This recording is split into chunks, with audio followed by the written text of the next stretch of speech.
Oh my god, මොන චරා වතුරක්ද අප්පා මේ dirty water. අනේ නිකන් ඵලයන් සඳමාලි යන්නේ. උඹලා ගෙවල් අතරේ අර පාමංකඩ කුණු වල එහා පැත්තේ. උඹලා යකෝ ටැප් ලයින් එකක් දැකලවත් නැහැ. උඹලගෙත් මා බල්ලෝ වඩා නැට්ට කඩන නාරිලතා හැටයන්නේ වන් තියෙන්නේ. මෙන්න මේ වරෙන් රෙද්දා කියවන්නේ. චීක් විතරක් මොන ගොඩේද මන්ද මේ කෑ ගහන්නේ. අසික්කිතාව ලස්සන අවජාතක මැනස් නැති බේසිකයක්. කලකුලත් කටියනවා.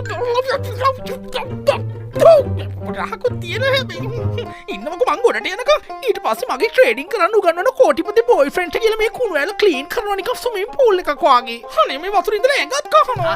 කහනව නෙවෙයි තෝ සෑහෙනේවට ගහනවා කියලා නම් අපිට ආරංචි. ඔබ කහපුවා මේ දෙනව දහක් මැද කියන්න පුළුවන්ද කඩ කියලා. විතරක් මේ අලි සක්කිනි පර හැත්ත කාට හරි මොනවා හරි කියාගත්ත ගමන්මයි. අනේ මන්ද යස්සේ ගෝල් ෆිෂ්ලා තෙල්ලෙනවද කොහෙද මගේ කකුලේ. කියපු ගමන් පෙලිකිව් එකක් කරගන්න ඕනේ. අනේ බං කොහෙන්ද බං මේ බඩ හොයාගත්තේ? අනේ කවුද බං අයියේ දාන්නේ? මේක හොඳයි බං මේ ජසලෙන්චිනා කෝලේ මේ නොන්චියට ගන්න. අනේ මේ ඵලයන් යන්නේ. පයිත කරස් නාකි